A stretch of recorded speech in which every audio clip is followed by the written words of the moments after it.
কলকাতার শোভন দাসের পাঠানো ঘটনা, সাংবাদিক এনামুল হক আবির ভাই এবং মাশফিক ভাইয়ের পাঠানো ঘটনা।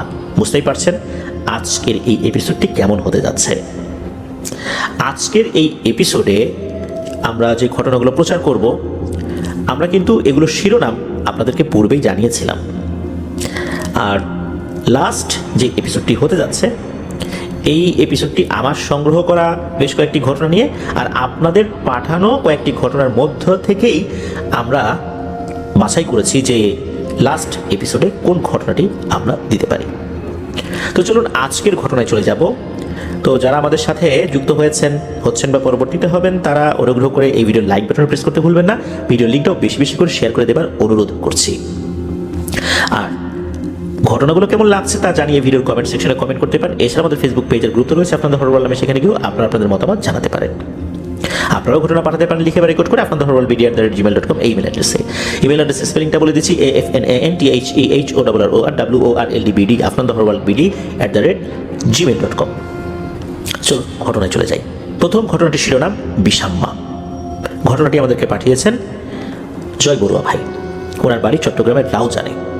আমাদের পাহাড় রিলেটেড ঘটনা যতগুলো প্রচারিত হয়েছে তার প্রায় 98% ঘটনা আমরা জয় বড়ুয়া ভাইয়ের কাছ থেকে পেয়েছি। পাহাড়ে ওনার আত্মীয় স্বজন রয়েছে। চট্টগ্রামে যেহেতু বেড়ে ওঠা, বড় হওয়া, শৈশব, কৈশোর, যৌবনের সময়গুলো পাহাড়ের সাথে মিলেমিশেই উনি কাটিয়েছেন।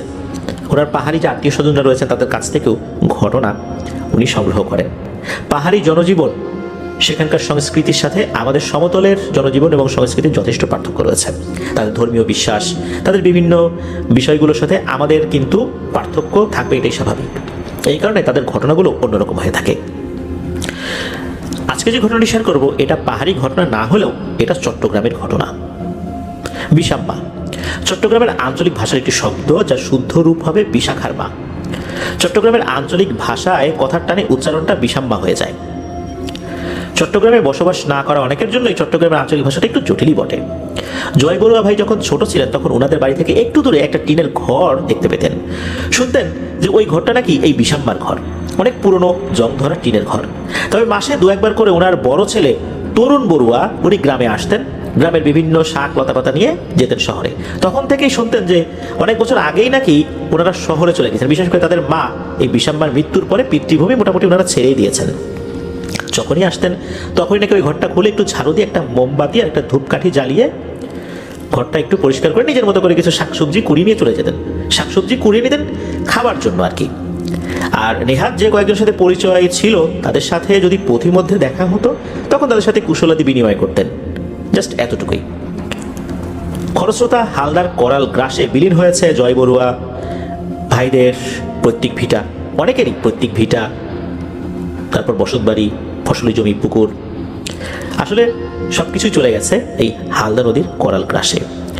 পৈতৃক ভিটা হারানোর যে বেদনা কেমন হতে পারে যারা হারিয়েছে তারাই বুঝতে পেরেছে। আর এই যে করাল গ্রাসে এত কিছু হারিয়ে যাওয়া, এতে বাদ যায়নি এই বিষাম্মার ঘরও। ঘটনা সংগ্রহের নেশায় ঘাটতে ঘাটতে আর মানুষের কাছে ভৌতিক ঘটনা সম্পর্কে জিজ্ঞেস করতে করতে জয় বড়ুয়া ভাই খুঁজে পেলেন ওনাদের গ্রামেরই একটি অদ্ভুত ঘটনা। ঘটনা শুরু করতে হলে একটি দেশ সম্পর্কে বলতেই হয়, যেহেতু এই ঘটনার সাথে ওই দেশের একটা সম্পর্ক রয়েছে।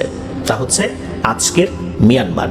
আজকের কেন বলছি, কারণ এই যে মিয়ানমার, এই নামটা কিন্তু হয়েছে 1989 সালে। 1989 সালে তৎকালীন জান্তা সরকার বার্মা নাম থেকে মিয়ানমার নামকরণ করে, অর্থাৎ এই মিয়ানমারের পূর্ব নাম ছিল বার্মা। বার্মাকে বলা হয় ব্রহ্মদেশ, সোনালী প্যাগোডার দেশ। বার্মা কিন্তু একটা সময় এই ভারতীয় উপমহাদেশের অংশ থাকলেও গভর্নমেন্ট অফ ইন্ডিয়া অ্যাক্ট 1935 অনুযায়ী 1937 সালের 1 এপ্রিল ব্রিটিশ সরকার এই বার্মাকে ভারতীয় উপমহাদেশ থেকে আলাদা করে একটা আলাদা উপনিবেশ হিসেবে ঘোষণা দেয়। 1948 সালের 4 জানুয়ারি বা 4 জানুয়ারি এই বার্মা ব্রিটিশদের থেকে স্বাধীনতা লাভ করে। তারপর থেকেই দীর্ঘ এক গৃহযুদ্ধ। এই গৃহযুদ্ধ থামতেও কিন্তু বেশ সময় লেগেছিল। আর বার্মা অনেক সময় ধরেই অস্থিরতার মধ্য দিয়ে যাচ্ছে। 1989 সালের পর থেকে আমরা এটাকে মিয়ানমারই বলছি। আমরা এখনও বিভিন্ন কথায় বার্মা শব্দটা উল্লেখ করি, বার্মিজ স্যান্ডেল, বার্মিজ আচার, তারপর বার্মিজ চকলেট। বিশেষ করে আমরা যখন কক্সবাজার বা ওইদিকে বেড়াতে যাই তখন আমরা এইগুলো কিনি। এমনকি ঢাকা শহরে কিন্তু বার্মিজ স্যান্ডেলগুলো রয়েছে। তো যাই হোক, আজকের ঘটনার মধ্যে এই বার্মা শব্দটা মাঝে মাঝেই আসবে, এই জন্যই কিছু কথা বলে নিলাম। এই বার্মার লোকদেরকে কিন্তু বর্মী বলা হতো। ওনাদের গ্রামে, অর্থাৎ এই যে জয় বড়ুয়া ভাইদের গ্রামে তৎকালীন ধর্নাঢ্য কয়েকজন ব্যক্তির মধ্যে এই বিষাম্মার স্বামীও একজন ছিলেন। ওনারা বিভিন্ন দেশে গিয়ে বাণিজ্য করতেন। সেই সুবাদে বার্মায় আসা যাওয়া ছিল তাদের। সেখানে থেকেই বিয়ে করে আনেন একজন বর্মী মেয়েকে, যিনি এই বিষাম্মা। মূলত তার আসল নাম কি এই বিষয়টা জানা না গেলেও ওনার বড় মেয়ের নাম ছিল বিশাখা। এই কারণে বিশাখার মা বলতে বলতে বিষাম্মা হয়ে গেছে, যেহেতু ওটা চট্টগ্রাম আঞ্চলিক শব্দ, ওইভাবে বিষাম্মা হয়ে গেছে আর কি। আর এইভাবেই তার আসল নামটাও হারিয়ে গেছে। এই যে বিশাখা, ওনারা এক বোন দুই ভাই। বিশাখার ভাইদের নাম ছিল তরুণ ও তপন বড়ুয়া। ধর্ম যদি আমরা চিন্তা করি, ধর্মীয় দিক থেকে বার্মার নাগরিকটা কিন্তু অধিকাংশই বৌদ্ধ ধর্মাবলম্বী। সেই হিসাবে বিষাম্মাও ছিলেন ধর্মের দিক থেকে বৌদ্ধ। জয় বড়ুয়া ভাইদের গ্রামে দুইজন বর্মী মহিলা ছিলেন। একজন হচ্ছেন পটু রানী বড়ুয়া, যিনি এই জয় বড়ুয়া ভাইয়ের ছোট বোনের দাদি শাশুড়ি। সুতরাং বুঝতেই পারছেন যে কথা প্রসঙ্গে আপনাদেরকে এই বিষয়গুলো একটু পরিচয় করিয়ে দিচ্ছি যাতে করে বুঝতে সুবিধা হয়। এই বিষাম্মা জয় বড়ুয়া ভাইদের জন্মের অনেক আগেই উনি মারা গেছেন। সালটা সম্ভবত 1975 থেকে 80 সালের মধ্যবর্তী কোনো একটা সময় হবে। আর এই যে পটু রানী বড়ুয়া, উনি মারা গেছেন 2015 সালে। বিষাম্মা আর তার স্বামীর বিয়ের ঘটনাটা অনেকটা সিনেমার ঘটনার মতো, কিন্তু এর মধ্যে রহস্য রয়েছে। বিষাম্মার স্বামীর পুরো নামটা আসলে জোগাড় করতে পারেন নাই জয় বড়ুয়া ভাই, তবে তার ডাক নাম ছিল সমীর। তার যে পুরো নাম কি ছিল জানা যায় না, সমীর বড়ুয়া এটা তার একটা ডাক নাম ছিল। এটা ছদ্ম নাম না, আসল নামই। তো সমীর বাবু বংশ পরম্পরায় ব্যবসায়ী ছিলেন। তার বাবা, তার দাদা, এইভাবেই কিন্তু ওই ব্যবসায়িক পরিবারেই বড় হয়েছেন সমীর বড়ুয়া। বাংলাদেশ তো বটেই, ভারত, পাকিস্তান এবং বার্মায়ও ব্যবসার সুবাদে ওনার আসা যাওয়া ছিল। একবার ব্যবসায়িক কাজে বার্মায় যান তিনি। ওখানকার একদল উচ্ছৃঙ্খল লোক তার কাছ থেকে টাকা পয়সা ছিনিয়ে নেয়। ওই সময় নাকি ওই এলাকায় ছায়া ডাকাত নামে এক ডাকাত ছিল। তার যেই ডাকাত দল, এই ডাকাত দলের চেলাদেরকে নিয়ে বিভিন্ন মানুষদের উপর আক্রমণ করত, ডাকাতি করত। বাংলাদেশের সীমান্ত সহ আশেপাশের বিস্তীর্ণ এলাকায় সে ত্রাসের রাজত্ব কায়েম করেছিল। তো টাকা পয়সা নিয়েই তারা ক্ষান্ত হয়নি, ভিনদেশি সওদাগর বলে সমীর বাবুকে যথেষ্ট জখমও করে। প্রচুর রক্তক্ষরণ আর যন্ত্রণায় অজ্ঞান হয়ে ওই ডাকাতির স্থানেই পড়ে থাকেন সমীর বাবু। পরদিন সকাল স্থানীয় লোকজনের মধ্যে যখন বিষয়টা জানাজানি হয়, তারা প্রথমে তৎকালীন যেই থানা ছিল এখানে তাদের সাথে যোগাযোগ করে, কিন্তু যোগাযোগের মাধ্যমটা একটু জটিল হয়ে গিয়েছিল। 2-3 দিন পার হয়ে গেলেও থানা থেকে কেউ আসেনি। এখন লোকটা অসুস্থ, আহত, চিকিৎসা তো করতে হবে। স্থানীয় এক শৈল্য চিকিৎসক নিজেই যতদূর সম্ভব সমীর বাবুকে চিকিৎসা দিয়ে কিছুটা সুস্থ করে তোলেন। পরবর্তীতে সমীর বাবু আগেও যেসব ব্যবসায়ীর কাছে ওইদিকে এসেছিলেন তাদের পরিচয় দেন। তৎকালীন ওই ব্যবসায়ীরা যথেষ্ট নামডাক সম্পন্ন থাকায় সবাই তাদেরকে চিনতে পারেন এবং তাদেরকে খবর দেন। বাংলাদেশের একজন ব্যবসায়ী ডাকাত দলের খপ্পরে পড়ে আহত হয়েছেন। তাদের বেশ কয়েকজন এই সংবাদ শুনে চলেও আসেন। সবাই মিলে সিদ্ধান্ত নেন সমীরবাবু সুস্থ না হওয়া অবধি তাদের কাছেই সমীরবাবু থাকবেন। তো এভাবেই এই বর্তমান মিয়ানমার, এখানেই তার বসবাস শুরু হয়। পুরোদস্তুর চিকিৎসা সেবাও শুরু হয়। এই বিষাম্মা ছিলেন সমীর বাবু যেই বাড়িতে থাকতেন চিকিৎসার জন্য, সেই বাড়িরই প্রতিবেশী। সমীর বাবু ওখানে থাকতেই পরিচয় হয় বিষাম্মার সাথে। একটা সময় এই পরিচয় ভালোবাসায় রূপ নেয়, কিন্তু বিপত্তি বাধে ওখানকার সমাজ ব্যবস্থার। ওই সমাজের রীতি অনুযায়ী কোনো মেয়েকে নাকি বেশি দূরে বিয়ে দেবার রীতি নাই। অপরিচিত কোনো গ্রামেও তারা বিয়ে নিজেরাও করে না, বিয়ে দেয়ও না। অর্থাৎ ছেলেরাও সেখানে যায় না বিয়ে করতে, মেয়েদেরকেও বিয়ে দেওয়া হয় না, মানে এমন একটা অবস্থা, অপরিচিত দূরে, সেখানে এরকম বিয়ে শাদী আসলে হয় না। ধর্মীয়ভাবে কোনো সমস্যা ছিল না, কারণ সমীরবাবু নিজেও বৌদ্ধ ছিলেন আর বিষাম্মা নিজেও বৌদ্ধ ছিলেন, সেই হিসাবে ধর্মীয়ভাবে তাদের মধ্যে কোনো সমস্যা না থাকলেও সমস্যাটা বাড়ছে হচ্ছে দূরত্বের কারণে, এই একটা সমস্যা। তারপর আবার দেখা যাচ্ছে যে ইনি তো ভিন দেশি, শুধু যে আলাদা গ্রামের তা তো না, দেশও আলাদা। আর তার মা বাবা ভাই বোন কাউকেই তো ওনারা চেনেন না আসলে। কি কারণে বিয়ে দেবেন এখন? মেয়ের শ্বশুর বাড়ি কোথায় হবে, আত্মীয় স্বজন কিভাবে যাবে, মানে একটা জটিল অবস্থা তো। আর এতদিন ধরে উনি আছেন, প্রায় মাস 3 আর কি আছেন এখানে। এখন অনেকেই বলা বলে শুরু করেছে যে আসলে আগেই সুস্থ হয়ে গেছিল, এখন এই ধান্দাবাজি করার জন্য এখানে আছে। সবাই মিলে সিদ্ধান্ত নেয় যে তাকে দেশে পাঠিয়ে দেওয়া হবে। কিন্তু এখানে আর একটা সমস্যার সৃষ্টি হয়। তৎকালীন বার্মার প্রশাসন, যেহেতু একটা ডাকাতির ব্যাপার ঘটেছিল, সমীর বাবু আহত হয়েছিলেন, ওখানে একটা পুলিশ কেসও হয়েছিল। এখন এই কেস সলভও হয় নাই তখনও। এই অবস্থায় উনি চলে গেলে পুলিশরা একটু সমস্যায় পড়ে যাবেন। এই কারণে পুলিশরাও তাকে থাকতে বলছিলেন যে আমরা এটা একটু ক্লোজ করে নেই, তারপরে আপনি যান। আর এদিকে গ্রাম থেকে বলা হচ্ছে যে আপনি চলে যান, আপনাকে এখানে রাখা যাবে না। কি একটা অসুবিধা, এদিকে পুলিশ তাকে যেতে দেবে না, আবার গ্রামের লোকজন তাকে চলে যেতে বলছে। একটা পর্যায়ে পুলিশ বিষয়টা বিবেচনা করে এই সমীর বাবুকে পুলিশি হেফাজতেই নিয়ে নেন, যেহেতু তাকে একটা সমস্যার কারণে গ্রামবাসী চলে যেতে বলছে, এখন লোকটা যাবে কোথায়, এই কারণে পুলিশি হেফাজতে তাকে নেওয়া হয়। ওইদিকে আবার আর একটা ঝামেলা শুরু হয়ে গেল। এই যে বিষাম্মা, এই বিষাম্মা সমীর বাবুকে ছাড়া কাউকে বিয়ে শাদী করবেন এরকম একটা জেদ ধরে বসে আছেন। অনেকবার অনেকভাবে চেষ্টা করে কোনো লাভ হলো না। অবশেষে বিষাম্মার পরিবার, তার আত্মীয় স্বজন, এলাকাবাসী সিদ্ধান্ত নিলেন এই বিষাম্মাকে সমীর বাবুর সাথেই বিয়ে করিয়ে দিয়ে এই দেশেই রেখে দেবেন, অর্থাৎ সমীর বাবু আর বাংলাদেশে ফিরতে পারবেন না। এলাকার গণ্যমান্য ব্যক্তিবর্গ উপস্থিত থেকে বিয়ে করিয়ে দেওয়ার সিদ্ধান্ত হয়। বিয়ের দায়িত্ব দেওয়া হয় তৎকালীন ওই সমাজের সমাজপতিকে। ঝামেলা বা অলৌকিকতা শুরু হয় এখান থেকেই। প্রথমত, তিনি অজ্ঞাত কোনো একটা কারণে এই বিয়েতে রাজি হচ্ছিলেন না, মানে বিয়ে যে পড়াবেন তাতেও রাজি হচ্ছিলেন না। উনি আবার তান্ত্রিক পণ্ডিতও ছিলেন বটে। আর উনি কোনো একটা বিষয়ে দ্বিধাগ্রস্ত ছিলেন, উনি বিয়ে পড়াতে চাচ্ছিলেন না। উনি বলছেন যে এই বিয়েটা না হলে হয় না, মানে একদম যে বাধা দিচ্ছিলেন বিষয়টা এরকম না, তবে উনি মানে দ্বিমত পোষণ করতেছিলেন যে বিয়েটা হলে মনে হয় ভালো হবে না মেয়েটার জন্য। সবাই অনুরোধ করছে, বিষাম্মার মা বাবাও অনুরোধ করলো, তার আত্মীয় স্বজনরা অনুরোধ করলো। একটা পর্যায়ে ওই সমাজপতি বললেন যে আমি বিষাম্মার সাথে কথা বলবো। মানে আসলে ওই সময় তো তার নাম বিষাম্মা হয় নাই, আমরা ঘটনার সুবিধার্থে বলছি আর কি। বিশাখার জন্মের পরে তার নাম হয়েছে বিষাম্মা। তো যাই হোক, ওই সমাজপতি বলেন যে আমি বিষাম্মার সাথে কথা বলবো। তো বিষাম্মা আসলো, জিজ্ঞেস করলো তুমি কি এই বিয়েতে রাজি, তুমি কি জেনে বুঝে রাজি হচ্ছ?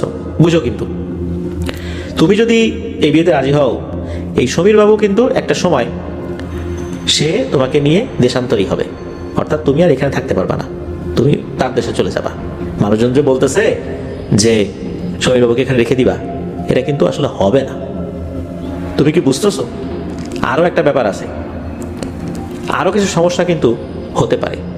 এই সমীর বাবু তোমাকে ছেড়ে চলে যাবেই, আজ না হয় কাল সে যাবেই, আর গেলে সে আর আসতে চাইবে না। তুমি কি বুঝতেছো বিষয়টা? তখন বিষাম্মা বলেন যে আমি এত কিছু বুঝতে চাই না, ভাগ্যে যা থাকবে তাই তো হবে। এখানে থাকার পরও কি মানুষের উপর কোনো বিপদ আসতে পারে না? আসতে তো পারি, বিপদ যেখানে থাকবে সেখানেই আসবে। আমার ভাগ্যে যা লেখা আছে তাই হবে। আমি এই বিয়েতে সম্পূর্ণরূপে রাজি, আপনি অনুগ্রহ করে বিয়ে পড়ানোর ব্যবস্থা করেন। এরপর গিয়ে ওই তান্ত্রিক সমাজপতি রাজি হয়ে যান, বিয়ে হয়ে গেল বৌদ্ধ রীতি অনুযায়ী। তো বিয়েতে নতুন বর কনেকে উপহার দেবার রীতি তো তখন থেকে আজও চলমান রয়েছে, তারই ধারাবাহিকতায় বিভিন্নজন বিভিন্নভাবে উপহার দেন সমীরবাবু আর বিষাম্মাকে। ওই সমাজপতিও বিষাম্মা এবং সমীরবাবুকে উপহার দেন, কিন্তু সেই উপহারটা ছিল কোনো দৃশ্যমান কোনো কিছু না। তিনি বিষাম্মা আর সমীরবাবুকে বলে দেন সমীরবাবু হাজার চেষ্টা করলেও বিষাম্মাকে ছেড়ে আর যেতে পারবেন না। সমীরবাবুর যে কোনো বিপদ আপদের আভাস বিষাম্মা আগে থেকেই পেয়ে যাবেন। তিনি এমন এক পদ্ধতিতে নাকি বিয়েটা পড়িয়েছেন যেখানে মৃত্যু ব্যতীত একে অপরকে ছেড়ে যেতে পারবেন না। এটাই ছিল তার উপহার। শুরু হয় তাদের দাম্পত্য জীবনের 3-4 মাস পরে সমীর বাবুর বাড়ি থেকে কোনো একটা লোক আসে খুঁজতে খুঁজতে, কারণ বিয়ের 3-4 মাস হয়ে গেছে, তার আগেও তো 3-4 মাস হয়ে গেছে যে উনি অসুস্থ ছিলেন।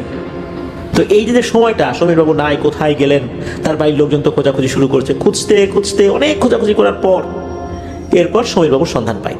তো সমীরবাবুকে বলেন যে তুমি একটু বাড়ি থেকে বেরিয়ে আসো, এতদিন হলো আসছো, কোনো খোঁজ খবর নাই, একটা চিঠি লিখেও তো জানাতে পারতা, লোক মারফত জানাতে পারতা, তাও তো করো নাই। হঠাৎ করে বাড়ির লোকজনের কথা শুনে সমীরবাবুর মন টানচান করে ওঠে। তখন বিষাম্মাকে বলেন যে আমি একটু বাড়ি থেকে বেরিয়ে আসি, আমি আবার চলে আসবো। তো বিষাম্মার অনুমতি নিয়ে উনি আসেন বাংলাদেশে। এদিকে বাংলাদেশে আসার পর বিভিন্ন ধরনের পারিবারিক জটিলতা শুরু হয়। 1-2 মাস অতিবাহিত হলেও সমীরবাবু আর বিষাম্মার কাছে ফেরত আসে না। এদিকে বিষাম্মা অন্তঃসত্ত্বা হয়েছেন।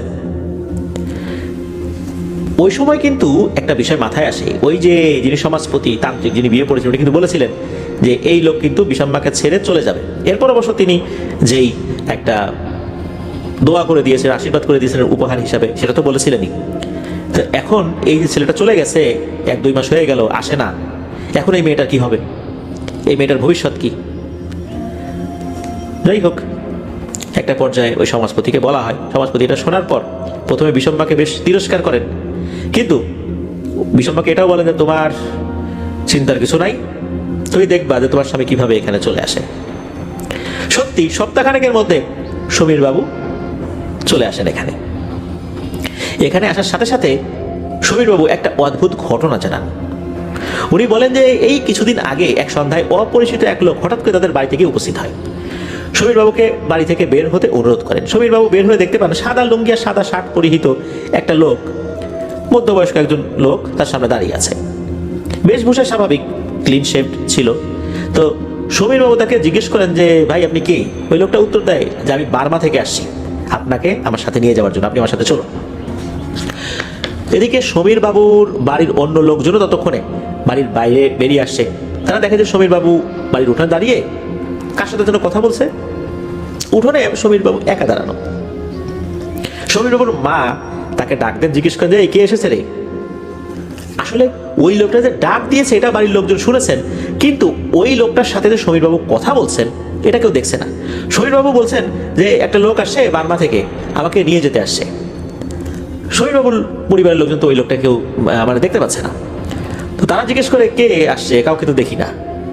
সমীরবাবু পুনরায় আবার যখন তার দিকে তাকিয়ে দেখে যে ওই লোকটা নাই, কিছুটা অবাক হয়, চারদিকে খোঁজাখুঁজি করেন। এরপর সমীরবাবু আবার ঘরে চলে আসেন। ওই রাতেই, সময়টা আসলে সমীরবাবু ঠিক বলতে পারেন না, ওই একই রকম ভাবে এই একই সুরে সমীরবাবুকে ডাকতে থাকেন ওই লোকটা। এবার আর ঘরের বাইরে না, সরাসরি ঘরের ভিতরে ঢুকে সমীরবাবুর বিছানার পাশে দাঁড়িয়েই ওই লোকটা ডাকছিলেন সমীরবাবুকে। আচমকাই ঘুম থেকে উঠে রীতিমতো ধোকে সুরে সমীরবাবু ওই লোকটাকে গালিগালাজ করতে থাকেন, এই বেটা কে রে তুই, কিভাবে ঘরে ঢুকছিস? লোকটা কোনো কথা না বলে বলতে থাকে আমি বার্মা থেকে এসেছি আপনাকে সাথে করে নিয়ে যেতে, আপনি আমার সাথে চলুন। সমীরবাবুর চেঁচামেচি শুনে বাড়ির লোকজন এগিয়ে এসে যে আসলে ঘটনাটা কি। তো তারা এসে দেখে কেউই নাই। এদিকে সমীরবাবু ওই লোকটার সাথে ঝগড়াঝাটি করেই চলছেন, গালিগালাজ করেই চলছে, এই বেটা এত রাতের বেলা ঘরে ঢুকে পড়ছিস, চোর টোর নাকি, এরকম মানে বলে যাচ্ছে আর কি। লোকজন সমীরবাবুর এহেন আচরণে তো বেশ চিন্তিত হয়ে পড়ে। তারা ভাবছিলেন যে সমীরবাবু মনে হয় মানসিকভাবে অসুস্থ হয়ে গেছেন। পরদিন সকালে তারা সমীরবাবুকে তান্ত্রিক বা ওঝার কাছে যাওয়ার পরামর্শ দিলে তিনি তো মোটেও রাজি হন না। তিনি বারবার নিজেকে সুস্থ বলে দাবি করছেন।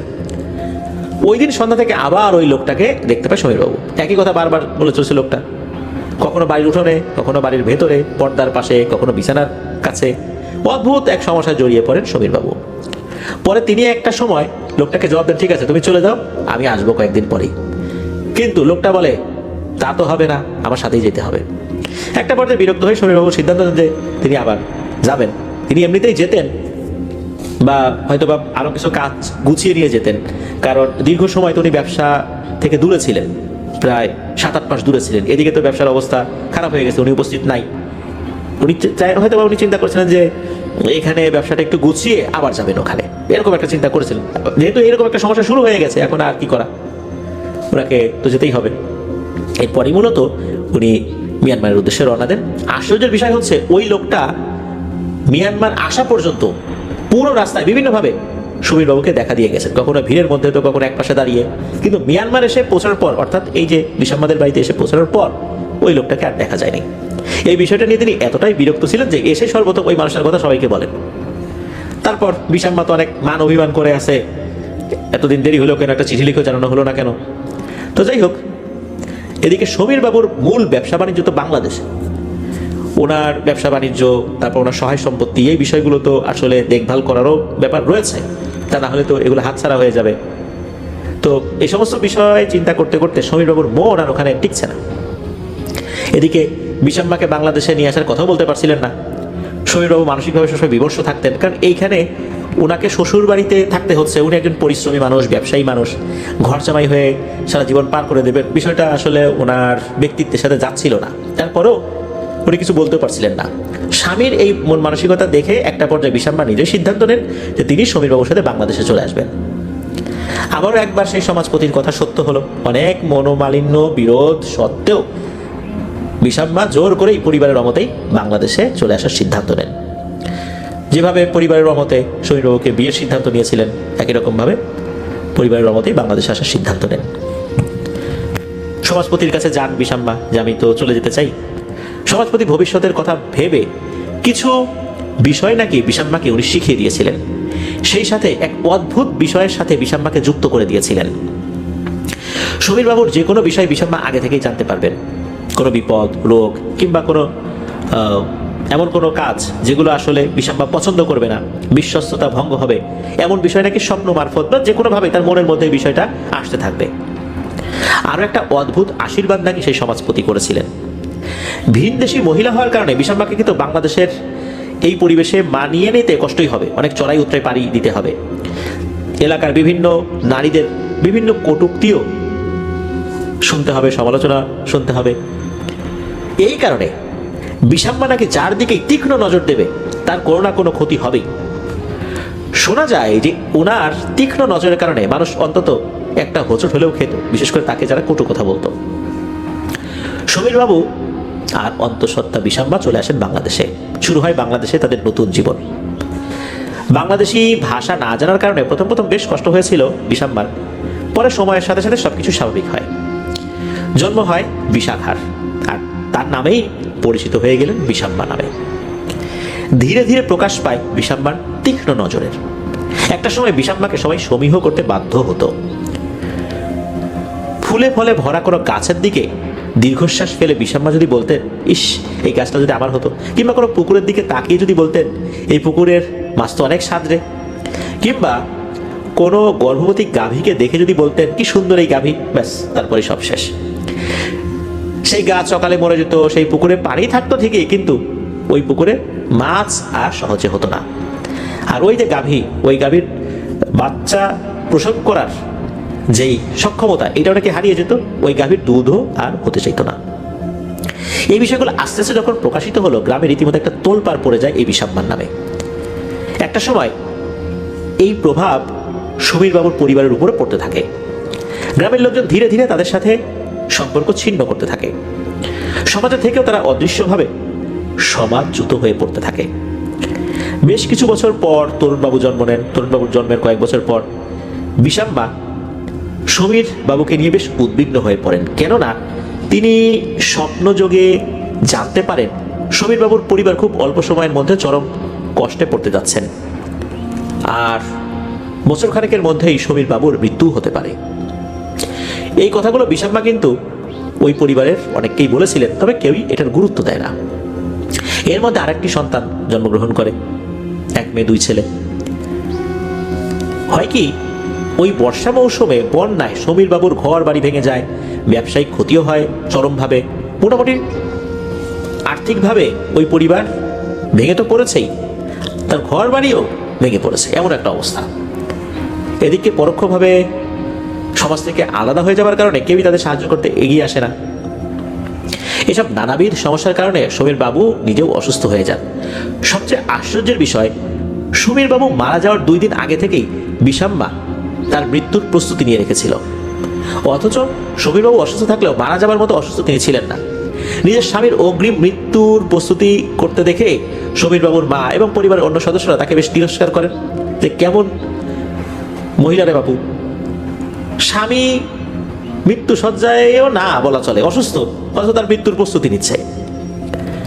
কিন্তু বিষাম্মার যেই অগ্রিম চেতনার ব্যাপারটা রয়েছে, এটার সাথে কিন্তু সমীরবাবু অভ্যস্ত ছিলেন। সমীরবাবু বুঝতে পারেন তার সময় হয়তো শেষ। দুর্ভাগ্যজনকভাবে সত্যি সমীরবাবু 2 দিন গত হয়ে 3য় দিন শুরু হবার সকালবেলা আর ঘুম থেকে ওঠেন না। ঘুমের মধ্যে অজানা কোনো কারণে মারা যান সমীরবাবু। বিষাম্মার প্রতি ক্ষোভ আরো বেড়ে যায় সবার। কেউ কেউ অভিযোগ করেছিল বিষাম্মা নিজেই তার স্বামীকে হত্যা করেছে কালো জাদু করে, যদিও বা বিষয়টা সত্য নয়। সমীরবাবুর মৃত্যুর কয়েক মাস পরেই সমীরবাবুর মাও মারা যান। পরে এই বিশাখা, তরুণ আর তপন বাবুকে নিয়ে যুদ্ধের পর শহরে চলে যান সমীরবাবুর ভাইয়েরা। নিজের বাচ্চাদের জীবনে নিজের ছায়া ফেলতে দেননি বিষাম্মা। ধীরে ধীরে নদীর ভাঙনে তাদের পরিবারের স্মৃতিচিহ্ন নিঃশেষ হয়ে যায়। লতাপাতা কুড়িয়ে কিংবা কারো দেয়া খাবার দাবারে জীবন পার করতেন বিষাম্মা। কেউ ভয়েও তাকে কোনো খাবার দিতে চাইতেন না। যদি আবার খাবারের প্রশংসা করে বসে বিষাম্মা, তখন আবার কোন বিপদ হয়, বা খাবারের যদি আবার বদনাম করে আবার কোন বিপদ হয়। প্রশংসা করলেও বিপদ, বদনাম করলেও বিপদ। এইভাবেই একাকী জীবন পার করতেন। মাঝে মাঝে তার ছেলে তরুণবাবু এসে দেখা করতেন তার সাথে, আবার চলে যেতেন শহরে। আবার উনি নিজেও কখনো কখনো শহরে গিয়ে সন্তানদের সাথে দেখা করে আসতেন। যুগের আধুনিকতার সাথে সাথেই আস্তে আস্তে অনেক কিছুর পরিবর্তন হতে থাকে। অনেকেই বিষাম্মা বুড়ি নামে তাকে ডাকতেন। এই নামে উনি বেশি পরিচিত ছিলেন। এক শীতকালে কোনো সারা শব্দ না পেয়ে ওই টিনের ঘরের দরজা ভেঙে দেখা যায় বিষাম্মা মরে পড়ে আছেন। পরে এলাকাবাসী তার সৎকারের ব্যবস্থা করেন। এভাবেই শেষ হয় বিষাম্মার ঘটনা। বিষাম্মা আমাদের দাদিমার চেয়েও বয়সী ছিলেন, অর্থাৎ আমাদের যারা দাদি ছিলেন বা আমাদের বয়সী যারা আমরা যারা আছি, এই যে আমাদের যেই জয়বরুয়া ভাই, আমাদের যদি দাদিমাদের বয়সের কথা চিন্তা করি, তাদের থেকেও ওই সময় উনি বয়সী ছিলেন।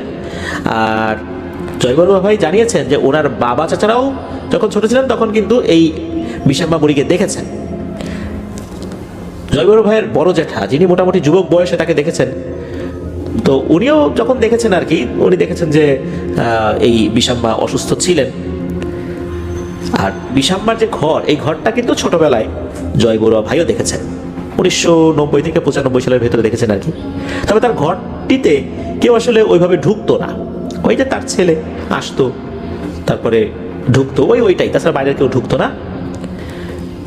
পরবর্তীতে হালদা নদীর ভাঙনের কারণে বিষাম্মার বাড়িঘর সহ আরো প্রায় 500 থেকে 700 ফিট জায়গা আশেপাশে একদম ভেঙে নদীতে চলে গিয়েছে। এখন তার বিষাম্মার ঘরের কোনো অস্তিত্ব নাই। তো এটাই ছিল বিষাম্মার ঘটনা। প্রিয় লিসেনার্স, আপনারা একবার একটু ভাবুন, এখানে অনেক রহস্যময় ব্যাপার রয়েছে। আসলে ব্যাপারটা কি?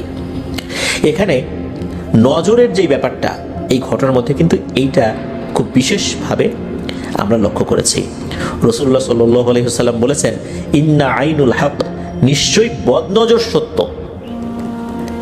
নজরের যে তীক্ষ্ণতা, এটা কিন্তু মারাত্মক হয়ে থাকে। বিষাম্মা যেই ব্যাপারটার অধিকারিণী হয়েছিলেন, এই বিষয়টা তার শুরুতে ছিল না। এটা কিন্তু তাদের যে সমাজপতিতান্ত্রিক, উনি একটা বিশেষ পদ্ধতিতে বিষাম্মার মধ্যে ট্রান্সমিট করেছিলেন।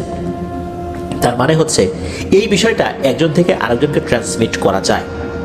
তিনি আরও কিছু আধ্যাত্মিক রিচুয়াল করেছিলেন, যার মাধ্যম দিয়ে বিষাম্মার সাথে সমীরবাবুর অদ্ভুত ধরনের একটা সংযোগ বা যোগাযোগ তৈরি করে দিয়েছিলেন, যার কারণে বিষাম্মা তার স্বামী সম্পর্কে অদ্ভুত রকমের অনুভূতি পেতেন।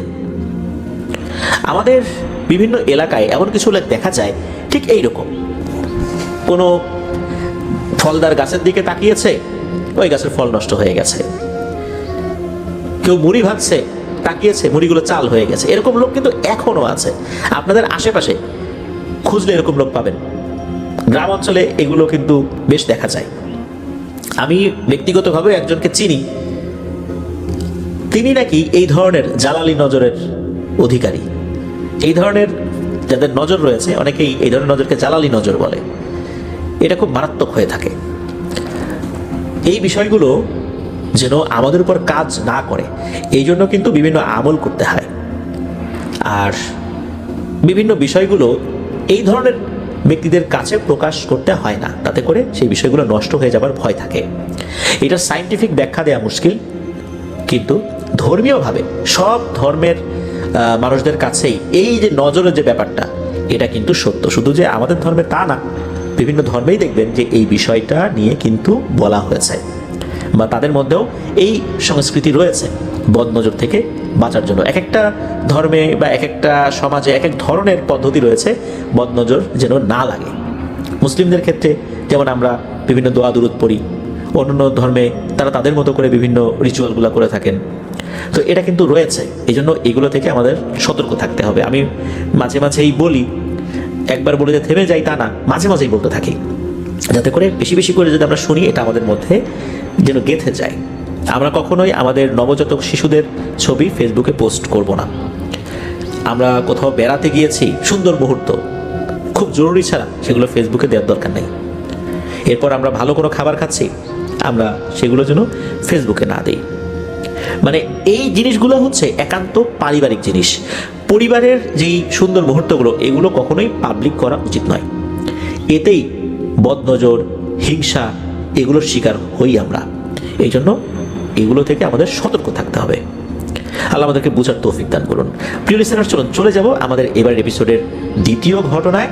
আর দ্বিতীয় ঘটনাটি থাকছে শোভন দাসের। চলুন শুনে আসি সেই ঘটনাটি।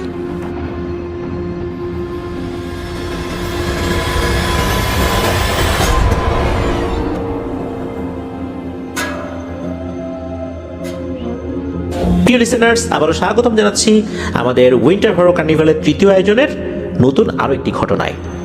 এই ঘটনাটি শোভন দাস ভাই উনি সংগ্রহ করেছেন ওনার পরিচিত একজন মানুষের কাছ থেকে।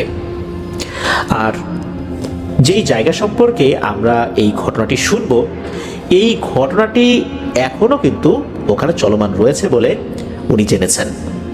ওখানকার লোকজন জায়গাটিকে খুবই ভয় করে, পারতপক্ষে ওই স্থানটিকে পরিহার করেই চলে। ওই জায়গা সম্পর্কে জানার পর শোভন দাস ভাই নিজেই ওই জায়গায় সশরীরে একবার ভিজিট করার কথা চিন্তা করলেন। তবে সশরীরে ভিজিট করার ক্ষেত্রে সতর্কতা অবলম্বনের কথাই বলে দিয়েছিলেন, কারণ ওই জায়গাটা তো আসলে খুব একটা বেশি ভালো না, এই জন্য। আর ওই জায়গাটির নাম ঠিকানা প্রকাশের ক্ষেত্রে কিছুটা নিষেধাজ্ঞা রয়েছে, কেননা অনেক লোক অহেতুক গিয়ে মানুষকে বিরক্ত করে, আশেপাশের লোকজনদেরকে বিরক্ত করে। তাছাড়া এমনও হতে পারে যে মানুষজন কৌতূহলবশত ওখানে গেল, এরপর কোন একটা সমস্যায় পড়লো। এই কারণে মূলত একদম এক্সাক্ট ঠিকানাটা প্রকাশ করার ক্ষেত্রে কিছুটা নিষেধাজ্ঞা রয়েছে। তবে এই ঘটনায় যে ক্যারেক্টারগুলো রয়েছে সবগুলো চরিত্রের নামই আসল, তাদের নাম প্রকাশে কোনো নিষেধাজ্ঞা নেই। ঘটনাটি মূলত একজন প্রভাবশালী জমিদার প্রতাপচন্দ্র রায় বাহাদুরের জমিদার বাড়িকে কেন্দ্র করে। আর এই ঘটনাটি যিনি বলেছেন ওনার নাম সত্যজিৎ দত্ত চৌধুরী। উনি জানিয়েছেন এই ঘটনাটি কেবল একটি রাতে সংঘটিত হয়েছিল, যেটা ওই সত্যজিৎ বাবু বলেছেন। তো এই সত্যজিৎ বাবুর গ্রামে গ্রামে ঘুরে বেড়ানো এটা ওনার একটা পুরনো অভ্যাস। বাড়ির লোকমুখে উনি শুনেছিলেন যে পূর্বে ওনারা জমিদার ছিলেন, তাই বাংলার জমিদারের ইতিহাস সম্পর্কে তথ্য সংকলন করা ওনার এক নেশা। বলতে পারা যায় উনি এই বিষয়ে একজন গবেষক। অন্তত 200-র মতো জমিদার বাড়ি উনি দেখেছেন এই এপার বাংলা ওপার বাংলা জুড়ে। তবে হানাবাড়ি দেখার ক্ষেত্রে ওনার বেশ কৌতূহল রয়েছে। বর্তমানে ইন্টারনেটের যুগে, অ্যাপসের যুগে উনি যা তথ্য পেয়েছেন, এসব যান্ত্রিক সহায়তায় তার থেকে বেশি পেয়েছেন লাইব্রেরিতে পুরনো বই, কাগজপত্র, নথি, এগুলো ঘেটে।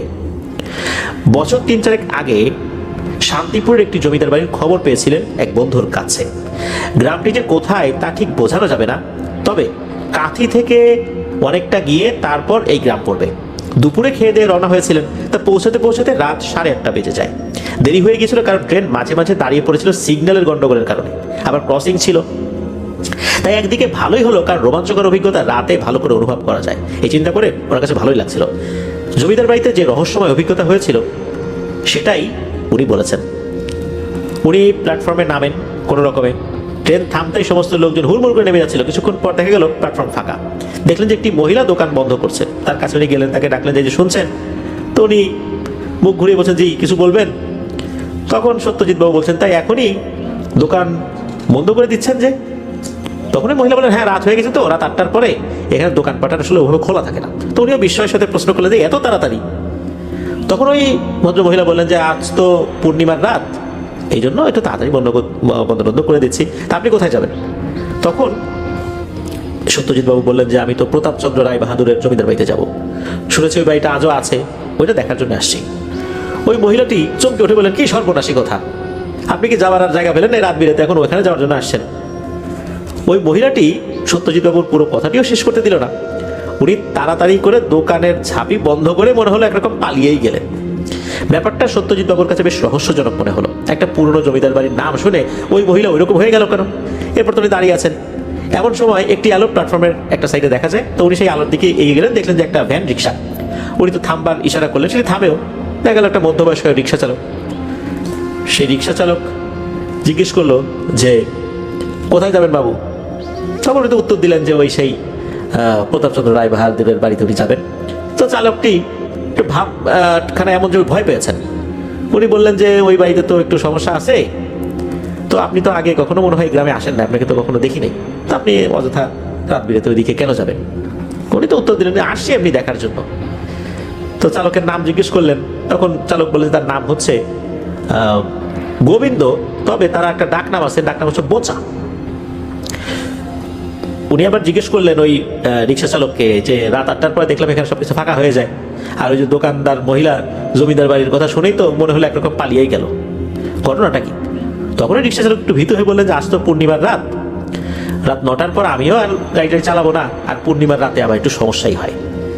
উনি আবার হেসে বললেন যে পূর্ণিমার রাতে আবার কি সমস্যা? তখন রিক্সা চালক বললেন সময় হলে বুঝবেন, পূর্ণিমার রাতে এই গ্রামের লোকজন বেশি একটা বাইরে থাকে না, আর এমনিতেও থাকা ওইভাবে উচিত না, আর গাঁও গ্রামের বিষয় তো বোঝেনি, রাত বিরেতে কত কিছু চলাফেরা করে পূর্ণিমার রাতে, অমাবস্যার রাতে, এই জন্যই মূলত আমরা একটু তাড়াতাড়ি চলে যাই।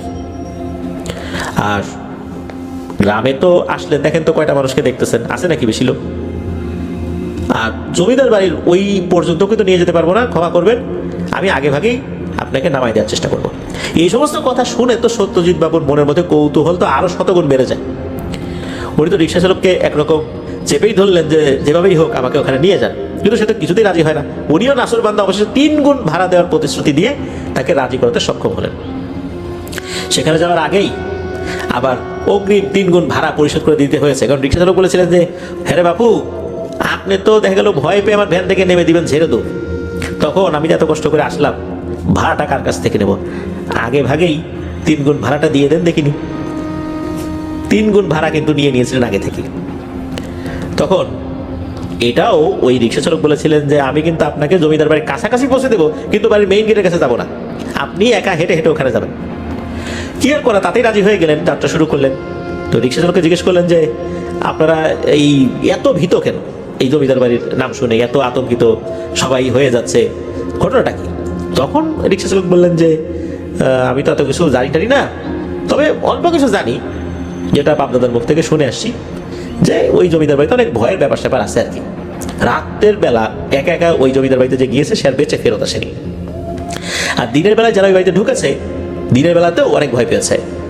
কিছু মানুষ ওখানে ভয়েই মারা গিয়েছে, আর মারা যাওয়ার পর আর তো বোঝা যায় নাই যে সে আসলে কেন মারা গেছে, তবে ওখান থেকে প্রচণ্ড রকমের বাজে দুর্গন্ধ বের হওয়ার পর মানুষজন যখন ঢুকেছে ভিতরে, তখন দেখা গেছে যে মরে পচে আছে।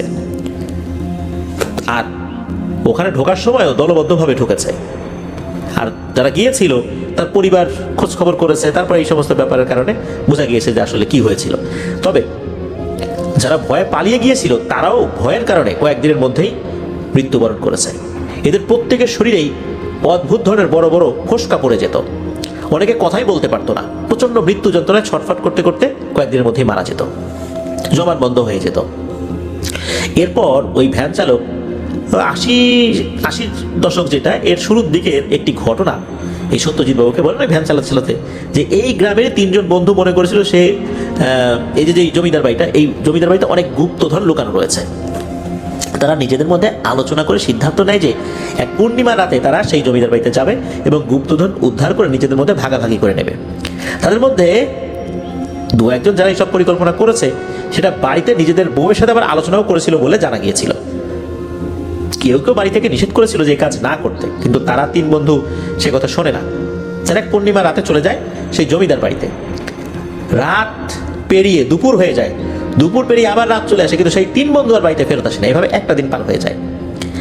একদিন পরে সেই 3 জনের বাড়ির লোকজন খোঁজ নিয়ে জানতে পারে তারা কেউই সেই রাতের পরে বাড়িতে আর ফেরত আসেনি। তখন গ্রামের অন্যান্য মানুষদের কাছে সেই 3 জনের পরিবার সব ঘটনা বলে এবং সাহায্য চায়। গ্রামের মানুষ তো ওই জমিদার বাড়ির নাম শুনেই ভয়ে আতঙ্কে কেঁপে ওঠে এবং কোনো বাক্য ব্যয় ছাড়াই সেখানে যেতে অস্বীকার করে। তারা বুঝেই গিয়েছিল যে ওই 3 বন্ধু আর বেঁচে নেই। সেই 3 জনের পরিবার তো কান্নাকাটি করতে করতে মানুষের অনেক হাতে পায়ে জড়িয়ে ধরে, কিন্তু কোনো সদ্গতি হয় না। সেখানে কেউ যেতেই রাজি হয় না। এইভাবে ওই দিনটাও পার হয়ে যায়। পরের দিন থানায় খবর দেওয়া হয়, পুলিশ আসে, গ্রামে তদন্ত শুরু করে। দেখা যায় গ্রামের মানুষের সাথে কথা বলার পর পুলিশও ওই জমিদার বাড়িতে যেতে ভয় পাচ্ছে। একটা খুবই জটিল পরিস্থিতি তৈরি হয়। অবশেষে পুলিশ ও গ্রামবাসীদের একটি দল দিনের বেলায় সেই জমিদার বাড়িতে সাহস করে ঢোকে। কিন্তু তাদের ঢোকা অবধি কোনো সমস্যা হয়নি। মূল সমস্যা হলো লাশ খুঁজে পাওয়ার পর। খুঁজতে খুঁজতে সবাই 3 বন্ধুর লাশ কিছুটা দূরে পড়ে থাকতে দেখে এবং ভয়ে ভয়ে এগিয়ে যায় সেই দিকে। লাশের কাছে যখন পুলিশ সহ কিছু মানুষ গিয়ে এক ঝলক দেখেছে, ঠিক তখনই ও মা গো বলে চিৎকার দিয়ে উঠেছে লোকজন। পুলিশ কি মানুষ, পুলিশ মানুষ এমনি সাধারণ যারা আর কি, সাধারণ যারা গ্রামবাসী ছিল আর পুলিশ যারা ছিল সবাই একযোগে ও মা গো বাবা গো বলে ওখান থেকে চিৎকার দিয়ে বাইরে বের হয়ে আসছে। পুলিশের দৌড় দেখে আর সাধারণ গ্রামবাসীর দৌড় দেখে বাইরে যারা ছিল এরাও তো ও বাবা গো মা গো বলে তারাও চিৎকার শুরু করে দিয়ে যে যার মতো দিক বিদিক জ্ঞান শূন্য হয়ে দৌড় শুরু করে দিয়েছে। এক ভয়াবহ পরিবেশ তৈরি হয় সেখানে। লাশ দেখে তো আসলে কেউ কেউ বমি করে ফেলেছে সেখানে, কিন্তু এভাবে চলতে থাকলে তো লাশগুলি বের করা সম্ভব না। 2 জন পুলিশ সাহস সঞ্চয় করে আরও কিছু মানুষ নিয়ে জমিদার বাড়ির ভিতরে ঢুকে সেই 3টি লাশ উদ্ধার করে নিয়ে যায়। যেহেতু গ্রামের সব মানুষ এমনকি পুলিশও সেই জমিদার বাড়ির ব্যাপারে ভালোভাবেই জানতো, তাই লাশগুলি ময়না তদন্তের আর প্রয়োজন হয়নি। পুলিশ লাশগুলিকে তাদের পরিবারের কাছে হস্তান্তর করে দ্রুত সেই স্থান ত্যাগ করে। এইসব ঝামেলায় আসলে তারাও জড়াতে চায়নি। কোনো মতে এই ঝামেলা ঘাট থেকে নামিয়ে মানে বাবা বাঁচলাম বলে মানে স্বস্তির নিঃশ্বাস ফেলা আর কি। কিন্তু এবার এক নতুন সমস্যা দেখা দিল। লাশ তো পরিবারের কাছে পৌঁছে গেল, কিন্তু সেটা শ্মশানে নিয়ে গিয়ে সৎকার করার তো প্রয়োজন তাদের রীতিনীতি অনুযায়ী। ইতোমধ্যে গ্রামের সকল মানুষের মনে এক রহস্যময় ভয় এবং আতঙ্ক তৈরি হয়ে গিয়েছে। পরিবারের সদস্য ছাড়া আশেপাশের প্রতিবেশীরা এমনকি গ্রামের একটি মানুষও এই লাশ শ্মশানে নিয়ে যাওয়া তো দূরের কথা, লাশ দেখতে পর্যন্ত আসে না। এমন সময় সেই বাড়ির মহিলারা আশেপাশের বাড়িতে গিয়ে লোকজনদের হাতে পায়ে জড়িয়ে ধরে কান্নাকাটি করে অনেক অনুরোধ করতে থাকে একটু সাহায্য পাওয়ার আশায়। তাতেও কোনো সদ্গতি হয় না। যে বাড়িতেই যায় সে বাড়ির লোকজন বলে তোমার ব্যাটারে জমিদারের ভূতে মারছে, এখন আমি শ্মশানের লাশ নিয়ে গেলে না জানি আমারে কি করবে, জমিদার আমারও ছাড়বে না, আমারে মাফ করো তো বাবু। তো এরকম কথা লোকজন বলছে, জমিদারের ভূতে নাকি মারছে তাদেরকে। পরিবারের মানুষ কোনো সাহায্য না পেয়ে হতাশ হয়ে লাশের পাশে বসে চোখের জল ফেলতে থাকে। যেহেতু এই ঘটনাটি মহামারীর মতো মানুষের মুখে মুখে ছড়িয়ে পড়েছিল খুব অল্প সময়ের মধ্যেই, সেহেতু এই ঘটনাটি উড়ে উড়ে আরও একজন মানুষের কানে এসে পৌঁছায়। তিনি হলেন মোল্লা জহিরুদ্দিন চৌধুরী, ওই গ্রামের মসজিদের একজন ইমাম। উনি একদিকে যেমন ধার্মিক ছিলেন, অন্যদিকে খুবই পরোপকারী এবং সাহসী ছিলেন। তো পুরো ঘটনাটি মোল্লা সাহেব যখন শোনেন তখন উনি খুবই ব্যথিত হন। 3 জন মানুষের মৃত্যু হয়েছে, কিন্তু সে সম্মানটুকু থেকে তারা বঞ্চিত হবে, এটা কেমন কথা? মৃত্যুর আগে তারা যতই খারাপ কাজ করুক না কেন, মৃত্যুর পরে তারা প্রত্যেকেই তাদের ধর্ম অনুযায়ী সসম্মানে সৎকারের হকদার, তাদের কর্মের বিচার সৃষ্টিকর্তা করবেন। মোল্লা সাহেব ওই দিনই গ্রামের পঞ্চায়েতে ব্যাপারটা নিয়ে আলোচনা করেন এবং সিদ্ধান্ত নেওয়া হয় 10 থেকে 12 জন সাহসী মানুষ এই কাজটা সমাধানের চেষ্টা করবেন। তারা লাশগুলি শ্মশানে নিয়ে সৎকারের ব্যবস্থা করবেন তাদের পরিবারের সহায়তায়। যার মধ্যে এই যে যিনি ভ্যান চালক, যিনি বলছেন মানে রিক্সা চালক যিনি আর কি, তিনিও ছিলেন। তো মোল্লা সাহেব নিজের তত্ত্বাবধানে সব কাজ পরিচালনা করেন এবং অবশেষে সন্ধ্যাবেলায় সেই লাশগুলির দাহ সম্পন্ন করা হয়। ঘটনা কিন্তু শুরু মাত্র। 3 বন্ধুর রহস্যজনক মৃত্যুর পর মানুষের মনের মধ্যে সেই জমিদার বাড়ির সম্পর্কে এক চরম আতঙ্ক বিরাজ করতে থাকে। মানুষ দিনের বেলায় ওই এলাকার আশপাশ দিয়েও যেতে চাইতো না, রাতের কথা তো বাদই। সন্ধ্যা নামার সাথে সাথেই লোকজন বিশেষ কোনো দরকার ছাড়া ওই এলাকার ধারের কাছ দিয়েও যেতে চাইতো না। আর এই ঘটনা ঘটার পর মানে কিছুদিন সন্ধ্যার পর লোকজন বাড়ির বাইরেই থাকতো না। এখন এই যে ইমাম সাহেব মোল্লা জহিরুদ্দিন চৌধুরী, উনি কি বাকি মানুষের মতো ঘরে বসে থাকতে পারবেন? ওনাকে মাগরিবের নামাজ পড়াতে হবে, ঈশার নামাজ পড়াতে হবে, আর মানুষের মনের মধ্যে যে ভয় জমেছে এটাও তো কাটানোর ব্যবস্থা করতে হবে। উনি পঞ্চায়েতের আলোচনা সভায় একাধিকবার এই রহস্যময় মৃত্যুর সমাধান করার জন্য মানুষদের সাহস সৃষ্টি করা তৈরি করেছিলেন এবং একটা স্থায়ী সমাধান করার জন্য বারবার অনুরোধ করেছিলেন, কিন্তু তাতে কোনো লাভ হয়নি। মানুষ এতটাই ভয়ে কাবু হয়ে গিয়েছিল যে কেউ ওনাকে সহযোগিতা করার জন্য এগিয়ে আসেনি। উনি বলেছিলেন যে আসলে এইভাবে কতদিন চলবে, ওখানে যদি কোনো কিছু থেকেও থাকে সমস্যা নিশ্চয়ই আছে, এখন এটা সমাধান তো করা জরুরি। এরকম তো চলতে পারে না, মানুষ ঢুকলেই মারা যাবে, ওই দিক দিয়ে গেলেই রাতেবেলা ভয় পেয়ে মারা যাবে, এটা কেমন কথা? এটা তো একটা সমাধান করতে হবে, সব কিছু একটা শেষ আসে। আসলে আমরা চেষ্টা করি এটা একটা শেষ করি, সব কিছু যেহেতু শেষ আছে তাহলে আমরা কেন বসে থাকবো? কিন্তু না, ওনার এই সমস্ত কথায় কেউ কর্ণপাত করে নাই, কেউ আসে না, বলে যে আপনি একা যান তো, আপনি পারলে আপনি করেন, আমাদেরকে দেখেন না, এমন একটা অবস্থা আর কি। একদিন সকালে গ্রামের মানুষেরা মোল্লা সাহেবের মৃতদেহ সেই জমিদার বাড়ির সদর দরজার সামনে রক্তাক্ত অবস্থায় পড়ে থাকতে দেখে। ওনার মাথাটি পেছনে পিঠের দিকে খুব বল প্রয়োগের দ্বারা চাপ দিয়ে ভেঙে দেওয়া হয়েছিল, যার ফলে গলার হাড়ও ভেঙে গিয়েছিল, মাংসপেশি যেগুলো সেগুলো ছিঁড়ে গিয়েছিল, পিঠ লম্বা আঁচড়ে কেটে গিয়েছিল। কেউ কেউ বলেছিল গভীর রাতে ওই জমিদার বাড়ির দিক থেকে তারা ভয়ঙ্কর এক চিৎকার শুনতে পেয়েছিল, কিন্তু ভয়ে কেউ বাড়ির বাইরে বের হয়নি। আর 5টা মানুষের মতোই মোল্লা সাহেবেরও ঠিক একই পরিণতি হয়েছিল। গ্রামবাসীদের মধ্যে কেউ কেউ মনে করেছিল যে কারোর কাছ থেকে কোনো সহযোগিতা না পেয়ে মোল্লা সাহেব হয়তো একাই সেই জমিদার বাড়ির রহস্য উদ্ঘাটন করতে গিয়েছিলেন, তাই তার এই পরিণতি হয়েছে। এটা কিন্তু ধারণা মাত্র, নাকি মোল্লা সাহেবকে ওখানে নিয়ে যাওয়া হয়েছিল, যেহেতু উনি মারা গেছেন উনি তার কিছু বলতে পারেন নাই। মোল্লা জহিরুদ্দিন সাহেবের মৃত্যুর পরে কেটে গিয়েছে দীর্ঘ 35 বছর, কিন্তু আজও কেউ ওই জমিদার বাড়ির রহস্য সমাধান করা তো দূরের কথা, কেউ জানতেই পারেনি ওখানে আসলে কি এমন রয়েছে যে সেখানে গেলে এই ধরনের ভয়ঙ্কর সমস্যা ঘটে। এই কথাটাই জানালেন আর কি ওই রিক্সা চালক সত্যজিৎ বাবুকে। আর উনি এটাও বললেন যে আরও যদি বেশি কিছু জানার আগ্রহ থাকে সত্যজিৎ বাবুর, তাহলে আরও একজনের সাথে দেখা করতে হবে, উনি আরও কিছু তথ্য দিতে পারেন। তখন সত্যজিৎ বাবু বললেন উনি আবার কি? তখন ওই রিক্সা চালক বললেন যে গ্রামের একজন বয়স্ক মানুষ, উনি আমাদের গ্রামের মধ্যে অনেক জ্ঞানী লোকও বটে, উনি অনেক পুরনো কথা জানেন। এরপর রিক্সা চলতে থাকে উঁচু নিচু মাটির রাস্তা দিয়ে, দুই ধারে ফসলের ক্ষেত, রাস্তার পাশে আলো বলতে কিছু নেই, পূর্ণিমার চাঁদের আলোই যা ভরসা, ভ্যানের নিচে হারিকেনও নাই। অসাধারণ এক সুন্দর দৃশ্য তৈরি করেছে চাঁদের আলো। এখানকার মানুষ কিনা এই পূর্ণিমার সুন্দর রাত্রিকেও মারাত্মক ভয় পায়। গ্রামের লোক হয়তো একটু কুসংস্কারে আচ্ছন্ন। হঠাৎ একটু পরে রিক্সা থামলো, রিক্সা চালক বলে উঠলো, বাবু ওই যে দেখা যায় জমিদার বাড়ি, এখান থেকে আপনাকে একাই যেতে হবে, এখান থেকে এগিয়ে গেলেই সামনে একটা ভাঙাচোরা ফটক দেখতে পাবেন, সেখান থেকে সোজা ঢুকে গেলেই দেখতে পাবেন সদর দরজা। তো রিক্সা চালক শেষবারের মতো জিজ্ঞেস করলো যে বাবু এখানে থাকবেনটা কোথায়? এখানে তো কেউ থাকে না, এই রাতের বেলা টর্চ দেশলাই খাবার সব আছে তো? তো উনি আবার হেসে উত্তর দিলেন আছে, সবই আছে। সত্যজিৎ বাবু টর্চটা ব্যাগ থেকে বের করে হাতে নিয়ে সামনে হাঁটা শুরু করলেন, কিন্তু টর্চটা জ্বালানোর প্রয়োজন হলো না, চাঁদের আলোয় সবই ঝকঝকে পরিষ্কার দেখা যাচ্ছে। কালের বিবর্তনে জমিদার বাড়ির দেয়ালে কোথাও কোথাও বড় ধরনের ফাটল তো আছেই, দেয়ালের কোথাও কোথাও ভেঙেও পড়েছে, কোনো জায়গায় শ্যাওলা এমনভাবে পড়েছে, আগাছা হয়েছে যে ওই জায়গায় ঢেকেই গিয়েছে পুরোপুরি। দেয়াল অনুসরণ করে মূল ফটকের কাছে এসে পৌঁছলেন উনি। ফটকের দুপাশে সিংহের দুটি মূর্তি রয়েছে, আধা ভাঙা অবস্থায় আর কি, এখনো দাঁড়িয়ে আছে কোনো মতে আর কি, ভাঙা। উনি মূল ফটক দিয়ে সোজা ঢুকে গিয়ে সামনের দিকে এগিয়ে চললেন। টর্চটা এবার ওনাকে জ্বালাতেই হলো, কারণ এখানে চারপাশে বড় বড় গাছের যে ডালপালা রয়েছে চাঁদের আলোটাকে বাধা দিয়ে রেখেছে। আশেপাশে টর্চ মেরে দেখলেন যে চারদিকে ঘাস আগাছা জঙ্গলে একদম বাজে অবস্থা, দেখে স্পষ্টই বোঝা যাচ্ছে যে বহুকাল এখানে কোনো মানুষের পাই পড়েনি।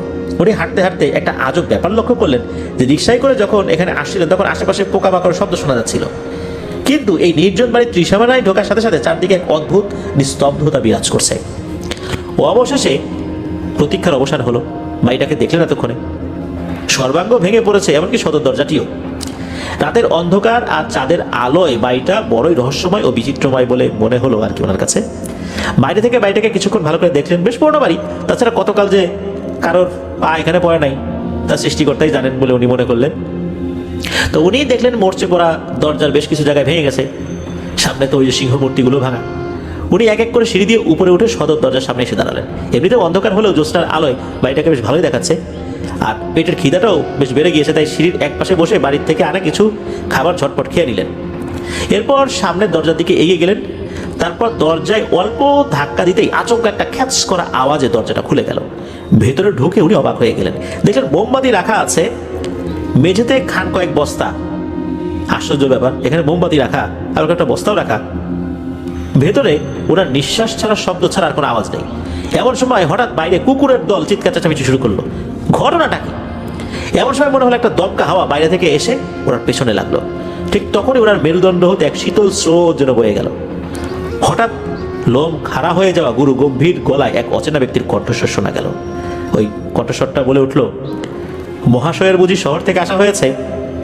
উনি তো শিহরিত হয়ে চমকে পিছনে ফিরে বলেন, জি জি জি, আমি শহর থেকে আসছি। তখন এই সত্যজিৎ বাবু দেখলেন যে এই অচেনা ব্যক্তিটি, তার বয়স হতে পারে 60 থেকে 65-র মধ্যে, পরনে ধুতি পাঞ্জাবি, গায়ে নাগরাই চটি, বেশভূষা একেবারে জমিদারের মতোই, তবে কণ্ঠস্বরটা ভারী রহস্যময়, চোখ দুটো বড় বড়, তাতে রহস্য এবং ভূতের ভাব স্পষ্ট। তো উনি ভয়ে ভয়ে জিজ্ঞেস করলেন, মানে এই যে সত্যজিৎ বাবু জিজ্ঞেস করলেন যে, আচ্ছা আপনি কে, এখানে যে আসছেন? তো ওই অচেনা ব্যক্তি বলে উঠলো, আমি এখানে থাকি, আজ রাত্রেও আসলাম, আসলে পূর্ণিমার রাতে আমি এখানে আসি, শুধু আজ নয় বহুদিন ধরেই আসি। এই কথা শোনার পর সত্যজিৎ বাবু ভয়ে ভয়ে জিজ্ঞেস করেছেন, কিন্তু লোকেদের বলে এই বাড়িতে কেউ থাকে না, বহুদিন এখানে আসে না, আমি তো আসার সময় দেখলাম যে মানুষের পায়ের চিহ্নই নাই এখানে বহুদিন, তাহলে আপনি রোজ রোজ আসেন কিভাবে? আর অনেকদিন আগেই নাকি জমিদার প্রতাপচন্দ্র রায় বাহাদুর মারা গেছেন, তো জমিদার প্রতাপচন্দ্র রায় বাহাদুর মারা যাওয়ার পর তার পরিবারের কেউ নাকি আশেপাশেও নাই, আপনি পূর্ণিমার রাতে ভুতুরে বাড়িতে আসলেন যে? এই গ্রামের লোকজন তো পূর্ণিমার রাত হলেই আশেপাশে ঘোরাঘুরিও করে না। তখন নাকি ওই অচেনা ব্যক্তি বলেন যে, মায়ায় পড়ে আসি, মায়া বড় কঠিন জিনিস, এই বাড়িতে আসলে লোকজন আসে, আর গ্রামের লোকজন মিথ্যা কথা চারদিকে রটিয়ে বেড়ায়। আপনার যদি বিশ্বাস না হয় তবে আসেন আমার সাথে, নিজের চোখে দেখেন, দেখলে বুঝতে পারেন এখানে লোকজন কিন্তু আসে। তো উনি মানে সত্যজিৎ বাবু ওই লোকটার পিছু পিছু হাঁটা শুরু করলেন। লোকটির কথাগুলো বেশ অদ্ভুত। লোকটির সাথে সাথে কিন্তু উনি বাইরে গেছেন, আর বাইরে গিয়েই যা দেখলেন তাতে তো উনি চমকেই উঠেছেন। দেখলেন একই, এই যে নতুন ঝকঝকে তকতকে একটা বাড়ি, একটু আগে যে ভাঙা সিংহমূর্তি দেখেছিলেন সেটাও একদম অক্ষত, বাইরে রাখা আছে একটা পুরনো মডেলের গাড়ি, কোথায় সেই ভাঙা বাড়ি, কোথায় মরছে ধরা ওই ভাঙাচোরা দরজা। উনি তো মনে মনে অবাক হয়ে ভাবছেন যে এই ভদ্রলোক কি জাদুকর নাকি সবই ওনার মনের ভুল, নাকি দিবা স্বপ্ন দেখছেন। তবে দিবা স্বপ্ন যদি দেখছেন না, তাহলে হলফ করেই বলতে পারেন। ওই অচেনা ব্যক্তি বলে উঠলেন, বুঝতে পারবেন না মশাই, যা দেখছেন সবই সত্যি। তখন উনি বলেন, হ্যাঁ তাই তো মনে হচ্ছে, সবই তো সত্যি বলে মনে হচ্ছে। সত্যজিৎ বাবু বেশ আশ্চর্য হলেন, কারণ উনি চিন্তা করলেন যে কি ব্যাপার, আমি যা দেখলাম এটা এখন এরকম কিভাবে হলো। তো ওই অচেনা ব্যক্তি এবার দুঃখের স্বরে বলে উঠলেন, আর কি বলবো মশাই, আমার ছেলেটাই আমার সাথে বিশ্বাসঘাতকতা করলো, আমার গুদামের সমস্ত চাল ডাল বিলিয়ে দিল ওই কাঙালি না খেতে পারা লোকদের। সত্যজিৎ বাবু প্রশ্ন করলেন, এটা আবার কবে হলো? তখন ওই অচেনা ব্যক্তি বললেন, কেন, দুর্ভিক্ষের সময়, মনন্তরের দিনগুলিতে।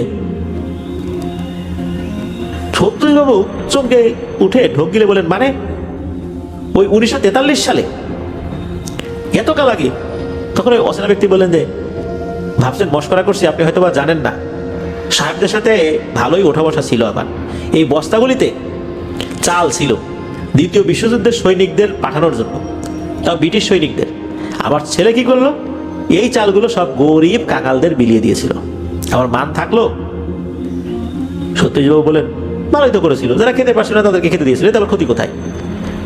অচেনা ব্যক্তি বলেন যে, হায় রে, কি বুঝাই আর আপনি কি বুঝলেন, সব তো শেষ হয়ে গেল।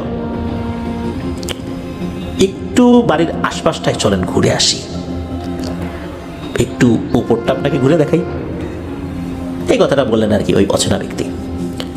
এদিকে সত্যজিৎ বাবুর মনে কিন্তু তখনও ভয়ের সঞ্চার হয়নি, কৌতূহলের মাত্রাটা বেড়েই যাচ্ছিল, অনেক প্রশ্ন যাচ্ছিল মনে।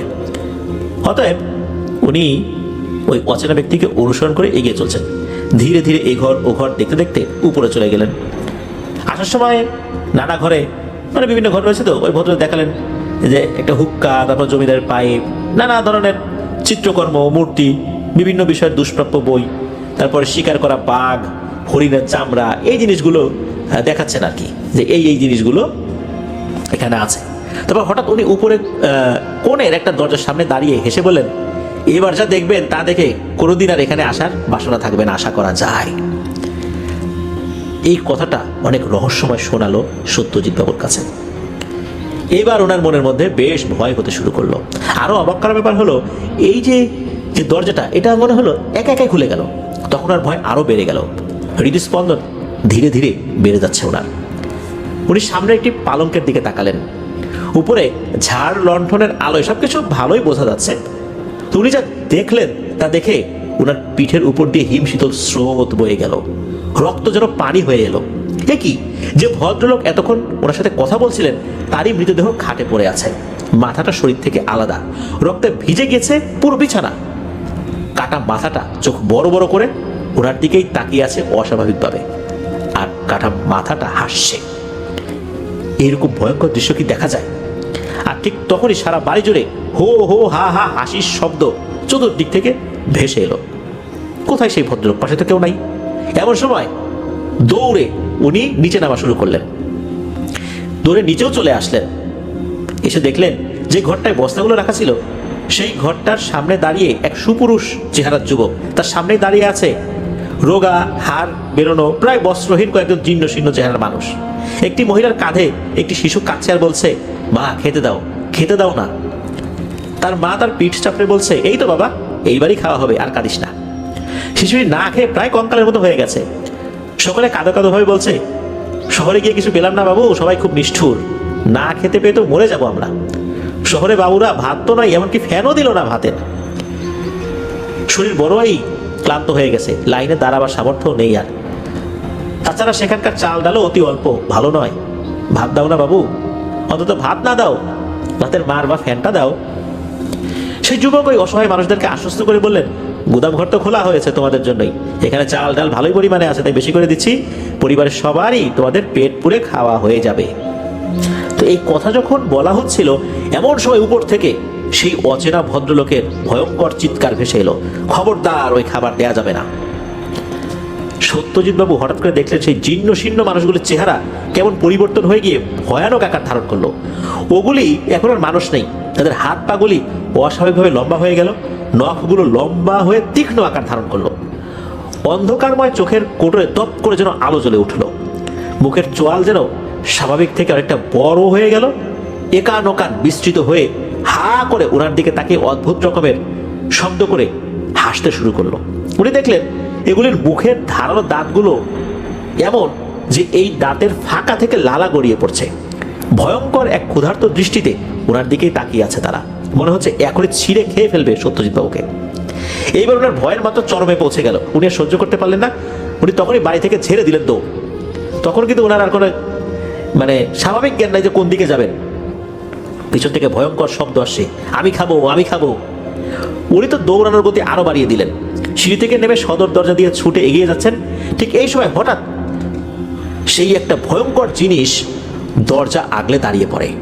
ওনার দৌড়ানোর গতি অনেক বেশি ছিল তখন, কিন্তু কি করবেন, দরজার সামনে তো সাক্ষাৎ মনে হচ্ছে মৃত্যু দাঁড়িয়ে আছে। এই সময় এক সেকেন্ডের জন্য নজর গেল ওই দরজার একটু পাশেই একটা আধ ভাঙা জানালার দিকে। চাঁদের আলো একটু একটু করে সেই জানালার ভাঙা অংশ দিয়ে ভেতরে পড়ছে। উনি শেষ চেষ্টা করলেন ছুটতে ছুটতে সোজা ওই দিকটাতে, ছুটতে ছুটতে সোজা এক লাফ দিলেন সেই জানালার দিকে। জানালা ভেঙে গড়াতে গড়াতে উনি বাইরে গিয়ে পড়লেন। এর ফলে ওনার কাঁধের এক পাশে মারাত্মক ব্যথা পেলেন। তবুও উনি দৌড়ানো থামালেন না, উঠে কোনো মতোই হাঁচড়ে পাঁচড়ে ছুটতে ছুটতে মূল ফটক পেরিয়ে রাস্তায় চলে আসছেন। হঠাৎ একটি ভ্যান রিক্সার সাথে উনি সজোরে ধাক্কা খান। দেখলেন যে এটা সেই রিক্সা চালক যিনি এখানে এনে ছেড়ে দিয়েছিলেন। তো এদিকে সত্যজিৎবাবু হাঁপাতে হাঁপাতে বললেন যে চলো চলো, নিয়ে চলো শিগগির এখান থেকে। রিক্সা চালক বললেন যে তাড়াতাড়ি উঠে বসেন, আমি তো জানতাম কিছু একটা হবেই। ওই বাড়িতে আপনি কেন গেলেন বাবু মশাই, ওখানে কেউ তো যায় না, এই বাড়িটা একটা অভিশপ্ত বাড়ি। এদিকে সত্যজিৎ বাবুর তো প্রবল তৃষ্ণায় গলা শুকিয়ে যাচ্ছে, শরীরে প্রচন্ড ব্যথা, তবুও আধো আধো ভাবে ঘটনা বলার চেষ্টা করলেন। তো রিক্সা চালক চমকে উঠে বললেন যে সর্বনাশ, তাড়াতাড়ি আমার বাড়িতে চলেন। রিক্সায় উঠে উনি দেখেন যে পেছন থেকে কিছু জিনিস মনে হচ্ছে এগিয়ে আসছে রিক্সার দিকে, আর চিৎকার করছে, দে দে, আমাদেরকে দে। এখন কি দেবে, মানে এটা বলছে না, দে দে, আমাদেরকে দে। এদিকে রিক্সা চালকও বুঝতে পারছে যে বিপদ তো এখন পিছু নিয়েছে। রিক্সা চালক বলতেছেন যে খবরদার বাবু, পিছন দিকে তাকান না, সৃষ্টিকর্তার নাম নেন, রিক্সার সামনের দিকে তাকান, আমি যত দ্রুত সম্ভব চালানোর চেষ্টা করতেছি। তো রিক্সাওয়ালা তো আসলে কত দ্রুত চালাবে, ওটা পাকা রাস্তাও না যে অনেক দ্রুত চালাবে, তবে উনি ওনার মতো করে চালাচ্ছেন আর কি। তো একটা পর্যায়ে এসে দেখা গেল পেছনে আর কিছু নাই। তো রিক্সা চালক তার বাড়িতে চলে আসছেন। তো রিক্সা চালকের ছেলে বের হয়ে আসে, তখন রিক্সা চালক বলে যে তোমার এক আঙ্কেল আসছে, মানে কাকা আসছে আর কি, তাকে নিয়ে আসছি, উনি আজকে আমাদের অতিথি। তো রিক্সা চালক তার স্ত্রীকে সবকিছু বলল। এরপর এই সত্যজিৎ বাবুকে হাত মুখ ধোয়ার জন্য পানি এনে দিল, তারপর ওনার সাথে কথা বলতেছেন, রিক্সা চালকও কথা বলতেছেন, রিক্সা চালকের ছেলে, তারপরে ওই রিক্সা চালকের স্ত্রী, মানে কথা বলে ওনাকে একটু স্বাভাবিক করার চেষ্টা করছেন। উনি যখন একটু স্বাভাবিক হয়েছে তখন কাঁধের পাশের যে তীব্র ব্যথা এটা উনি অনুভব করলেন। ওই বাড়িতে আরো একজন বৃদ্ধ ভদ্রলোক ছিলেন, তিনি ওনাকে আদাব জানালেন, উনিও প্রত্যুত্তর দিলেন। এরপরে বৃদ্ধ ভদ্রলোক বললেন যে তার নাম হচ্ছে সতীনাথ বাবু, উনি এই গাড়িরই একজন মানুষ।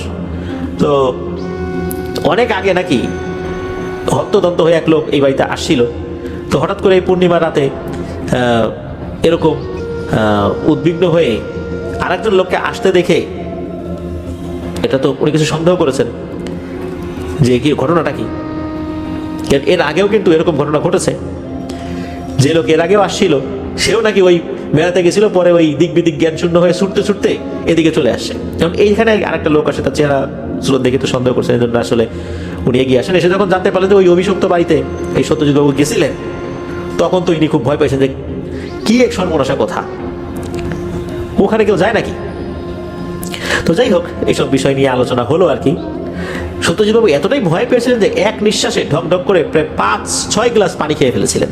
এরপর উনি কিছুটা স্বাভাবিক হন। এরপর সবাই মিলে ওনারা খাওয়া দাওয়া করতে বসেছেন।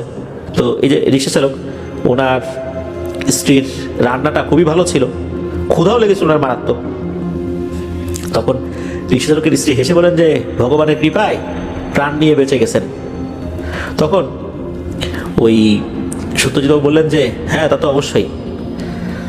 ওই সময় যদি এই রিক্সা চালক যে গোবিন্দ, যার নাম হলো বোচা, তার প্রশংসা করলেন যে সে যদি ওই সময় না থাকতো কি যে অবস্থা হতো, আমার অবস্থা তো খুবই খারাপ হয়ে যেত। এরকম আসলে উনি ওনার কৃতজ্ঞতা প্রকাশ করলেন। আর ওনার সাথে ঘটে যাওয়া ভৌতিক ঘটনার বিবরণ ওই সতীনাথ বাবুকে জানালেন যে এই এই ঘটনা ঘটছিল। সতীনাথ বাবু উনি তো আসলে বয়স্ক মানুষ, অভিজ্ঞতাও হয়েছে তার অনেক। তখন জমিদার বাড়ি সম্পর্কে জানতে চাইলেন যে আসলে ঘটনাটা কি।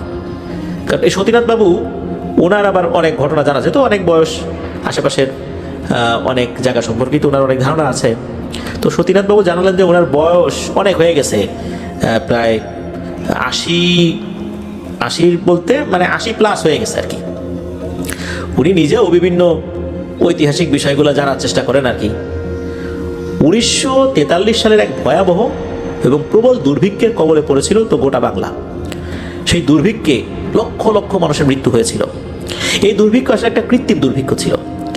চাল ডাল ভালো পরিমাণে পাওয়া যেত 1941 এবং 42-এর থেকেও আর কি আরও বেশি পাওয়া যেত 43-এ। কিন্তু ব্রিটিশ সরকার ভারত ছাড়ো আন্দোলন সহ্য করতে না পেরে এই দুর্ভিক্ষ সৃষ্টি করেছিল। আর এই ব্রিটিশদের সাথে যোগ দিয়েছিল এই প্রতাপচন্দ্রের মতো জমিদার এবং ভূস্বামীরা। ব্রিটিশ সরকারের পদলেহন করার সুবাদে তিনি রায় বাহাদুর উপাধিও পেয়েছিলেন নাকি। সেই সময় দুর্ভিক্ষের কবলে পড়ে অন্যান্য গ্রামের মতো এই গ্রামও জনশূন্য হয়ে পড়ে তারা খাবারের সন্ধানে বিভিন্ন জায়গায় চলে গিয়েছিল। ওই গ্রামে একটা বটতলা ছিল, সন্ধ্যাবেলা আড্ডা হতো, আড্ডাও আর বসে না। বাড়ির তুলসী তলায় পানিও পড়ে না, মন্দিরগুলো ফাঁকা হয়ে পড়ে আছে, সেখানে প্রদীপ জ্বালাবারও কেউ নাই। দিনের পর দিন মানুষ না খেতে খেতে একদম কঙ্কালসার হয়ে যায়। অনেকের দুমুঠো খাবার আসে শহরে গিয়েছিল, সেখানে তারা ভাতের মাঠটুকুও না পেয়ে আবারও গ্রামে ফেরত আসে। জমিদার প্রতাপচন্দ্রের বাড়িতে চাল ডাল সবই ছিল, তবে সেটা নিজেদের জন্য অথবা ব্রিটিশ সরকারের লোকদের জন্য। এই জমিদার ছিল খুবই নিষ্ঠুর স্বার্থপর প্রকৃতির একজন মানুষ। তৎকালীন তার ছেলে বিদেশ থেকে শিক্ষালাভ করে দেশে ফিরে এসে যখন দেখে এই শোচনীয় অবস্থা, আর বিদেশি সরকারের কোনো এই বিষয়ে ভ্রুক্ষেপই নাই, সরকার যেন বিপ্লবীদের ন্যূনতম মানবিক অধিকারও না থাকে সেই বিষয়ে তারা খুব সচেতন। বিপ্লবীদেরকে মেরে ফেলতে হবে, তারা জেলে ঢুকলেও তাদেরকে মেরে ফেলতে হবে, কোনো ধরনের কোনো সুযোগ সুবিধা দেওয়া যাবে না।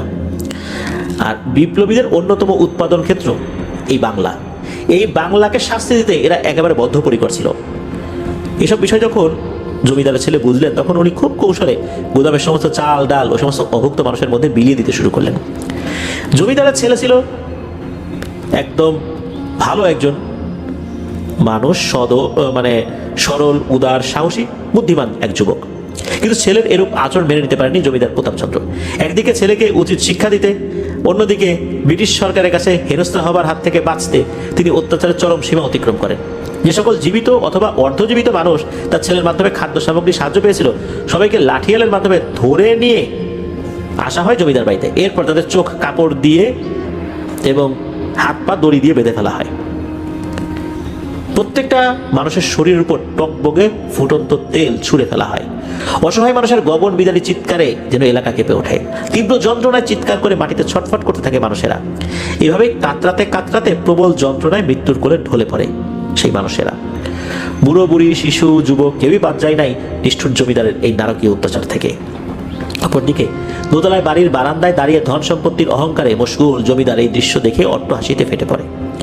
কিন্তু জমিদার প্রতাপচন্দ্র জানতেন না যে তারও জীবনের শেষ সময় চলে এসেছে।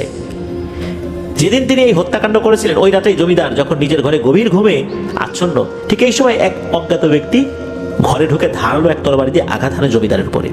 তরবারির এক কোপেই ঘুমন্ত জমিদারের মাথা আলাদা করে দেয় দেহ থেকে। এরপরে ঘরে আগুন নিক্ষেপ করে বাইরের দিকে দৌড় দেয়। আগুন দ্রুত এক ঘর থেকে অন্য ঘরে ছড়িয়ে পড়ে। বাইরের প্রহরীরা আগুন দেখে যখন বাড়ির ভেতরে ছুটে আসে, ঠিক তখনই সেই অজ্ঞাত ব্যক্তির সাথে জোরে ধাক্কা লেগে পড়ে যায়। কিন্তু অজ্ঞাত ব্যক্তি হুড়মুড় করে উঠে আবার দৌড় দেয়। প্রহরীরা সন্দেহবশত তার পেছনেই ছোটে। খুব অল্প সময়ে সেই অজ্ঞাত ব্যক্তিকে ধরে ফেলে প্রহরীরা। একটি চাদর দিয়ে ঢাকা ছিল সেই অজ্ঞাত ব্যক্তির চেহারা। চাদরটি সরাতেই তারা অবাক হয়ে যায়। এই ব্যক্তি আর কেউ নয়, জমিদারের নিজের ছেলে স্বয়ং। তার হাতে থাকা রক্তাক্ত তরবারি দেখে প্রহরীরা বিভিন্ন প্রশ্ন করতে থাকে। যখন তাকে গ্রেফতার করতে যাবে বলে এগিয়ে আসে, ঠিক তখনই সেই জমিদারের ছেলে আক্রমণ করে বসে তাদের উপর। সবাইকে জখম করে ছুটে পালিয়ে যায় অন্ধকারের মধ্যে। সেই রাতে পুরো জমিদার বাড়ি দাউ দাউ করে জ্বলে শেষ হয়ে যায়। এভাবেই জমিদার বাড়ি ধ্বংস হয়ে গিয়েছিল। সেই ছেলের কি হলো, এই বিষয়টা তো কৌতূহল সৃষ্টি হবেই। জানা যায় ওনার ছেলে 1946 সালে সাম্প্রদায়িক দাঙ্গায় নাকি প্রাণ হারিয়েছিলেন কিছু উগ্র অমানুষের হাতে। যেহেতু সে জমিদারের ছেলে, অনেকেই মনে করেছিল সেও ওই জমিদারের মতোই। কিন্তু এখানে নাকি আর একটা তথ্য রয়েছে, সেটা হচ্ছে ব্রিটিশ সরকার চক্রান্ত করেই নাকি তাকে হত্যা করেছিল সাম্প্রদায়িক দাঙ্গার ভেতরে। মানে একটা মব সৃষ্টি করে তাকে ওভাবে হত্যা করেছিল। কারণ এই ছেলেটা একটা বিপ্লবী হয়ে উঠেছিল, যার কারণে সরকার তাকে সরাসরি না মেরে মানুষ দিয়েই মেরেছিল। আর এই সমস্ত ঘটনা শোনার পর সত্যজিৎ বাবু ওই সতীনাথ বাবুকে প্রশ্ন করলেন যে তা আমি যেই জিনিসগুলো দেখলাম, ভুতুরে জিনিসগুলো, এগুলো তাহলে সবই সত্যি?